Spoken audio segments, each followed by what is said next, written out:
Good afternoon and welcome for the panel discussion on COVID's impact on democracy. The corona pandemic is undoubtedly a turning point in our history. Economically, countries are becoming even more protectionist than they earlier were, with enhanced state control over key sectors. Consequently, the principles underlying globalization are being reimagined. Socially, we are seeing deepening fear of outsiders and social ostracism. Societies are also turning insular, seeking solace in traditional forms of social cohesion. Politically, governments are leveraging the pandemic-driven lockdowns to further cement themselves.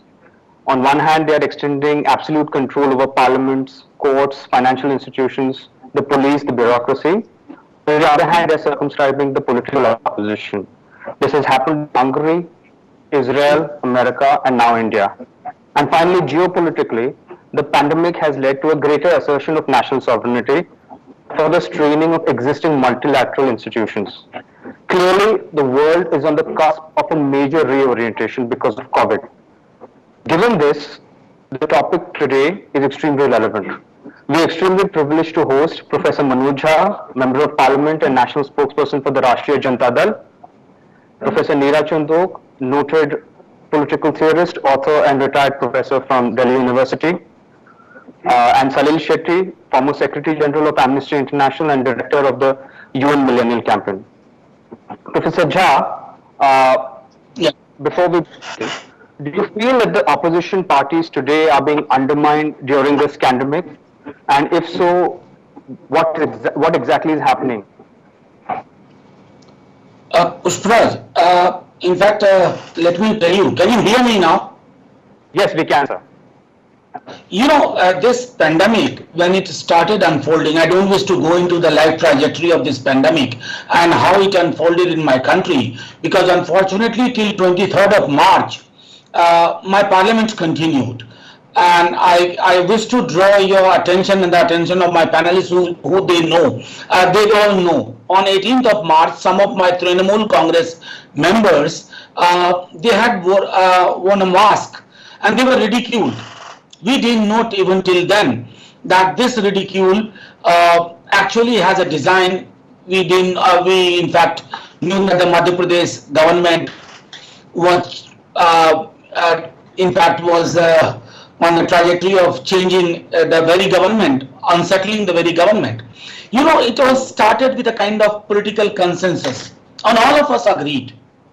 All of us joined in spite of the fact that when the first lockdown was announced and the second lockdown was announced, believe me, as a member of parliament and as an opposition member, we saw the conspicuous absence of any clarity with regard to the migrant workforce, yet we, I think, kept our mouth shut because we didn't want to tell the government that this is a time where we are trying to convey to you certain truths which could be perceived as that we are actually questioning the very idea of a consolidated, cumulative and collective fight against this pandemic. But then we all know what happened subsequently from the third lockdown to the fourth lockdown and the kind of gory images we saw. You know, meanwhile, many things happened. This consensus which even opposition offered to the government, this consensus was not taken with the letter and the spirit we thought the government will take. 3 weeks after the lockdown, the government was, or the political party which is in center, they started playing the same kind of games which we thought they would not do. Number one, suspension of MP lad, which was an attack on the very freedom of each member of parliament to work on his or her constituency. And we had even offered that please allow us to work on the health sector, particularly with respect to corona. We have written about it. Let's not get into that. Number one. Meanwhile, during the same phase, while the whole India was fighting this pandemic, apparently so, all political parties, all agencies, in Delhi you saw n number of arrests of student activists from Jamia Millia and other institution. You know, and arrests were made on a ground that you spoke such and such things. And subsequently, Neeraj would tell you, UAPA was put on almost all the arrests which were made. I wish to simply say that enough has happened. All political parties, they must realize that this pandemic has not, in fact, the government response has been actually attacking the very idea of cooperative federalism. Second, they have not taken into consideration the autonomy of the state. If you look at it, after the fourth lockdown MHA order, they acknowledge there is something called state. Before that, it appears as if states don't matter, it's only the center. Number three, I'll just put it because after that I'll listen to all my colleagues. Number three, which is very important, that you know what happened. When we spoke about Manrega, the allocation have been enhanced, but they are not talking about enhancement of wages. In many states, which is lesser than the minimum wage of that state, number one. Now talk about enhancement of say man days, and then subsequently when the whole world, I wish to draw my attention to my colleague, 4th April, Financial Times London, which is a flag bearer of neoliberalism. It said that it's time for the states to go for direct cash transfer. It's time for the states to look for a larger role in economic sphere, economic activities. Whereas in our country, contrary to other nations, we have chosen this pandemic or the facade of it or the mask of it to allow greater privatization, to allow FDI unfortunately, Prime Minister spoke about Atmanirbharta, and I shudder to think that allowing 74% in the defense sector, what kind of definition of Atmanirbharta it means. So it's time for the politicians, opposition parties in particular, to shun that very idea of consensus and bring out the issues of the people on ground, digitally to begin with, and really when the lockdown is taken over. That's my opening remark. I'm sure I've taken much time than what you thought I'll take. No, Professor Jha, that was perfect actually. Professor Chandoke, taking from what Professor Jha has just argued, the NDA, in his opinion, has leveraged the pandemic A, further cement itself politically at the cost of other opposition parties, and B, impose controversial policy changes on the country. What do you think are the structural and normative shifts that India is undergoing today? And what do you think that this signals for India's democracy? Well, I think 2 or 3 points. One is that this was a wonderful chance to create a government of national unity, to create a government across opposition parties, as has been happening in times of crisis, notably the 2 world wars. To bring all the existing expertise on board, to advise the leaders how to meet, which was possibly one of the greatest challenges that has faced us, at least in 20 years. That the reluctance to even listen to experts, let alone opposition parties, in fact to delegitimize them, to view them with contempt, is far too obvious, and I think this is going to actually derail democracy, because this government has been doing it since the very beginning, but to derail the opposition. Now the problem is they don't understand that the opposition is also the elected members of the people. They are the representatives of the people. They have the right to be a part of whatever policy is being created. Secondly, in the various speeches made by the leaders of the Bharatiya Janata Party, we see more ballast than any policy measures. I mean, last time when the Prime Minister spoke, I kept listening. Now he will tell us what he is going to do. Now he will tell us after 25 minutes. He said, now I will tell you later when the 4th lockdown will be held. I just say, we are not there to listen. I mean, this is actually, they have gone into the election mode, it seems to me. So they start off with telling us what they have done in the last 6 years, which is not very much, and then what they plan to do. And thirdly, these economic reforms which are being rolled out in the last, 5 years, they have nothing to do with the crisis.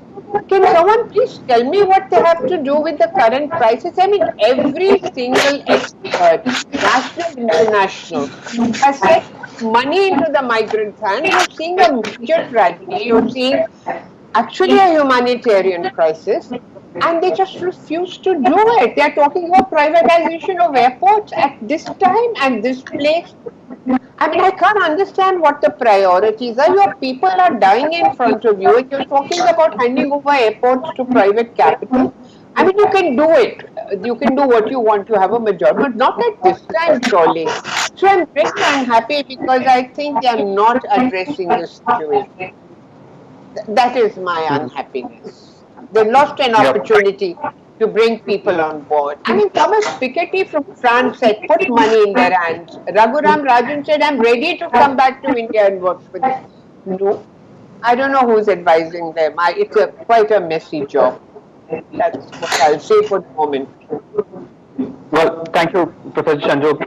In fact, many experts, you mentioned Piketty and Raghuram Rajan, but other experts like Noam Chomsky and Prof have also argued that similar, what's happening in India is mirrored in other countries as well. And many governments, and especially populist leaders, are leveraging the pandemic to further themselves politically. Salilji, do you think that we are in the midst of a systemic shift globally? I mean, do you think we are heading towards a post-Washington consensus world?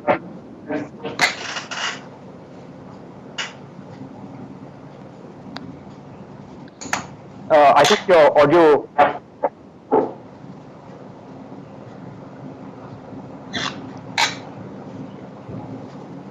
Salilji's audio is. Sorry, that's my fault. I not muted. I'm not unmuted. Sorry. I was just saying that it's very exceptional for the UN Secretary General to speak up on human rights questions on a public stage. But 2 weeks ago, he went public and he said that what the world is facing now is not just a health crisis but a human rights crisis. So there is no question that people like Orban in Hungary and Duterte in the Philippines, and I would argue that our own regime here have used this opportunity to really kind of further create democratic deficits in our countries and kind of further their own parochial agendas using this as an opportunity. So yeah, I mean, in terms of where are we going and what is the global scenario, I think it's become an industry now to create scenarios, post-COVID scenarios. My own view is that nobody knows. There's an argument about G-2 because we have the Chinese kind of doing their own thing and the United States doing its own thing, and India is nowhere in that conversation. So I think we have a huge vacuum on the global stage. There's a direct attack on the World Health Organization, which is a central part of the UN system.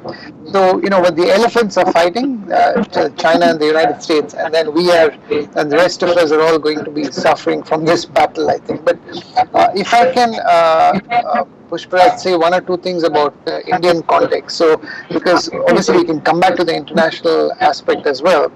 My own assessment is that what started as a health crisis, at least what we thought was going to be a major health crisis, by choice and by bungling, our government has managed to convert it into a humanitarian crisis and a human rights crisis. So, for all practical purposes, this regime has been anti-democratic, majoritarian, authoritarian. I call them an elected authoritarian regime. So, but what they have done in the last 2 months is, systematically increase the attack on Dalits, on minorities, on the lowest caste. We call them migrant laborers, but if you look at who these migrant laborers are, they are essentially the lowest caste, and the attack on domestic violence on women is increased. So all the kind of fault lines we have been exacerbated. So a systematic further diminishing of democratic institutions, crushing dissent, state-sponsored bigotry, and destroying the economy of the poor. Examples have already been given by the other panelists, but what we are seeing is a very systematic way in which this is happening, because it's a combination of incompetence, it's a combination of panic, and it is a combination of the majoritarian law and order police state instincts of this regime, in my view. Thank you. Thanks, Salilji. I mean, there's a lot to say and a lot to process from what you've said, but I want to pick up one point from what you said, something about the fact that this humanitarian crisis could have been avoided. You seem to suggest that if the state governments and the central governments had got their act together, this migrant crisis, this exodus that has happened, could have been avoided. Do you feel, Salilji, that there is more to this than meets the eye? That this is not just an unforeseen consequence of a lockdown? See, first of all, I think what happened was that we looked at the data coming from the West, so we've not really looked at what's happening in developing countries. Because if you look at, we're going on saying how brilliant India is performing, which is absolute nonsense. We are performing worse than our South Asian neighbors. We are performing worse than the major developing countries. If you take like Indonesia, Nigeria, etc. Because the two key metrics are how many cases we have and what's the death rate. Now, how many cases we have, we don't know because we are not testing, and it's not realistic to test 1.3 billion people anyway. But on the death rate, it is ridiculous for us to be comparing ourselves with the richest countries in the world. We have a much younger demographic, etc. So we know the big differences, but we are constantly, deliberately, in my view, comparing ourselves with benchmarking against countries and populations which are not relevant reference points for us. So is this a deliberate kind of game which we are playing? From a headline management point of view, it is a deliberate game, and of course we have a lapdog media which simply kind of repeats whatever the government propaganda is. There's only one or two people who speak the truth, and as soon as you speak the truth, you are in big trouble. So I think the one is that it is the panic and its incompetence, as I said, and they're using this opportunity to systematically further their agenda. So I have no doubt about it, because the fact is that interestingly, I would say, and I don't know if there's any study that's been systematically done so far because it's early days. Interestingly, I think a lot of the non-BJP run states are actually doing a better job of tackling this. Of course, Kerala is a shining example, but I think Maharashtra is also very interesting, the way in which they are dealing with this. So I think there's some work to be done as to if you have a hyper-centralized, narcissistic style of regime, I don't think it works well with a situation, an epidemic situation like this, where you actually need a much more interactive, listening to the population, understanding the crisis, and taking an adaptive approach. This government is, they throw the kitchen sink, everything is done centrally, it's hyper-bureaucratized, and there's only two people making any decisions in this government, as we know. Yeah. Well, thank you, Salil. May I you add mentioned to that, Pushparaj?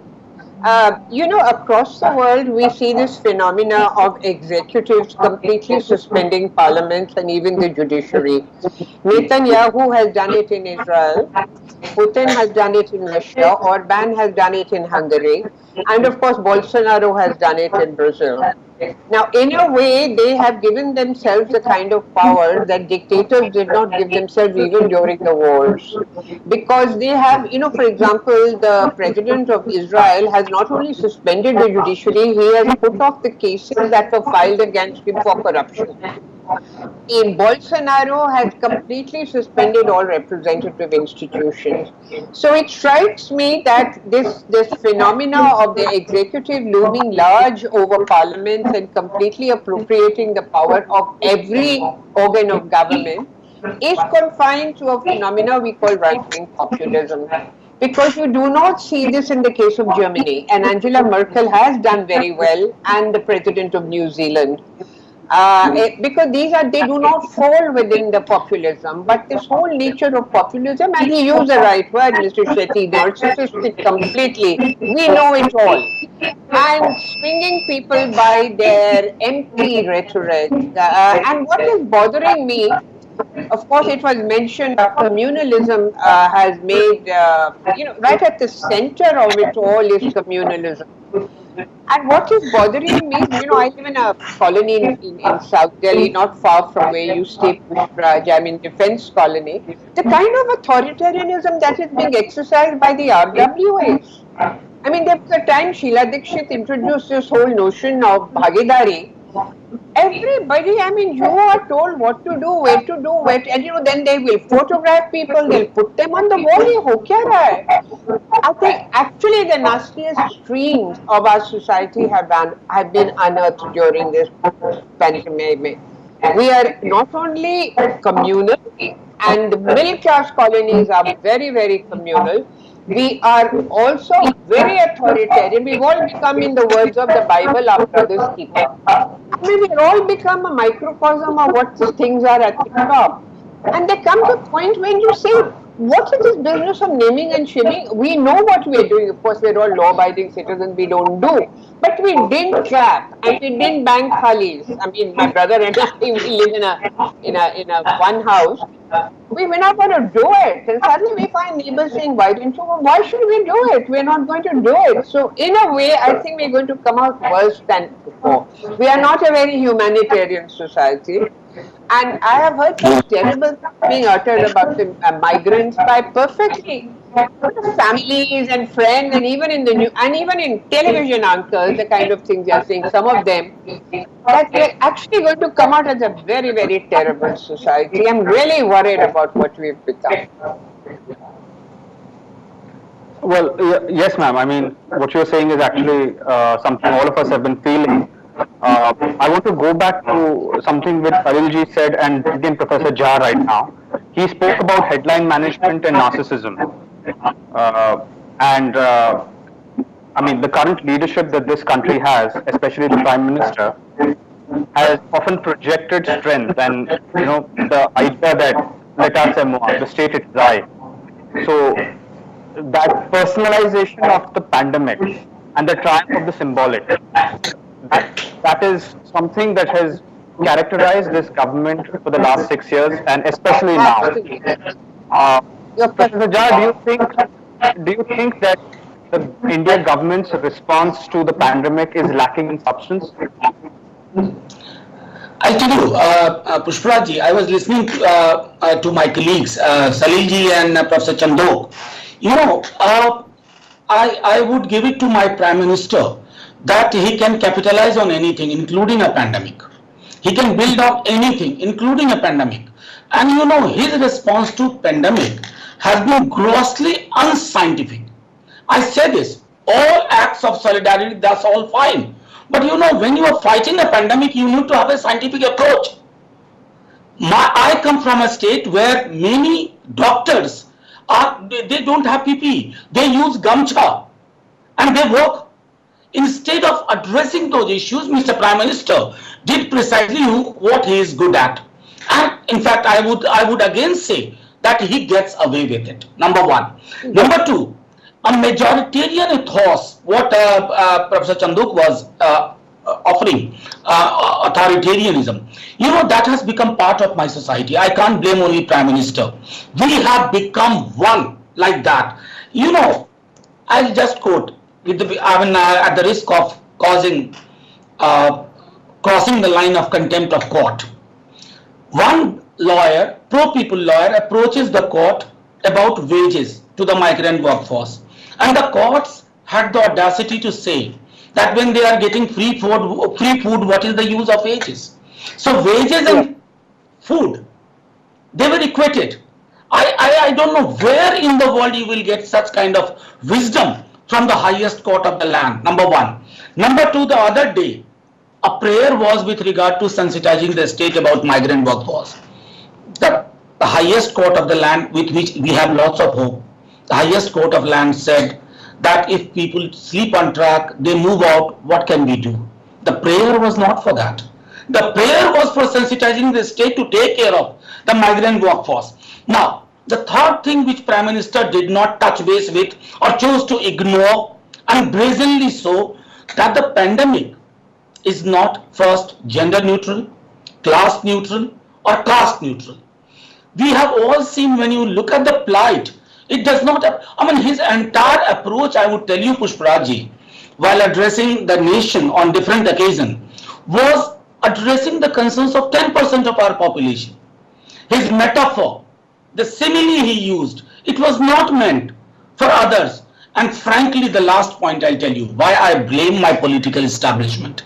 Believe me, I was also amongst millions of those. When the first lockdown was announced, the migrant workforce did not, in fact, come in my imagination at least. It came to my imagination because I also belong to that 10-12% of population.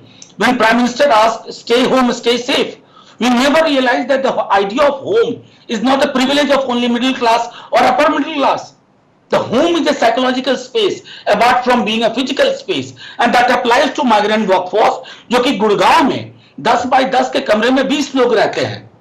And then Prime Minister together with the world leaders popularized a term which is going to disturb our collective conscience for very long, that is social distancing. Professor Chandoke would agree that we used to have a Bogardus scale about social distancing, Professor Chandoke, and that was all about how do we deal with ethnicity. Now realize in our country where already we had lots of social distance, this term has got legitimacy. I think on the whole, if I look at your question, basically Pushparaj Ji, I very frankly believe that while the government has failed, we also have not done substantial. But for us, it's time that if we continue talking, I mean, one possible thing which many of my friends in opposition also may not agree. I was trying to read out a few lines for all of you, and I refer to this of Financial Times editorial on 4th of April, if I'm not wrong.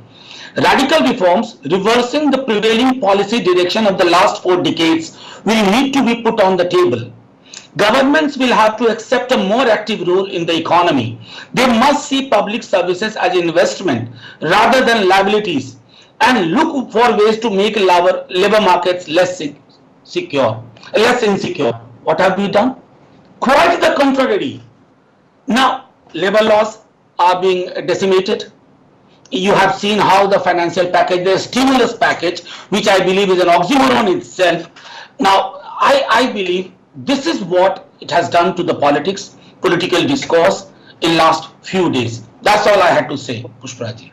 Professor Jha, thank you. We are out of time now, but thank you all for this discussion. Rabindranath Tagore once argued that he hoped that the world would not be broken up into narrow domestic wars, and yet here we are. Keeping aside our ideological and partisan blinkers, we have to objectively weigh the NDA's responses to the pandemic, given it has implications for our democracy. Is it doing enough? Has it done enough? These are questions we must ask ourselves now. And finally, I leave you with this question. Just how long are we prepared to endure this? Thank you so much, Professor Jha, Professor Chandoke, and Salil Ji for your time. And I also want to thank Swaraj Express and the Samruddha Bharat team for their support. Thank you and good afternoon. Thank you.